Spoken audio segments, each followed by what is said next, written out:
പ്രദക്ഷിണം വയ്ക്കുന്നതെന്തിനാണെന്നും അച്ഛ പറഞ്ഞു തരൂ.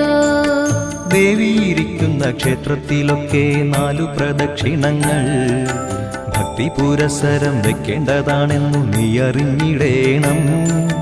ദേവിയെ നന്നായി ധ്യാനിച്ചുകൊണ്ട് ഉള്ളം നിറച്ചുകൊണ്ട് വളരെ പതുക്കനെ വേണം വലം വയ്ക്കാൻ എന്നുടെ പൊന്നുമോളെ.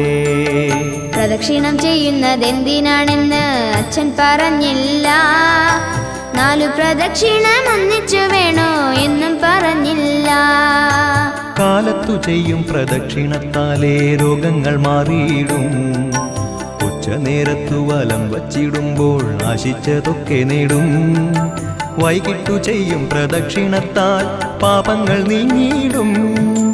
രാത്രി പ്രദക്ഷിണം കൊണ്ടു നമുക്ക് മുക്തിയും കൈവരിക്കാം.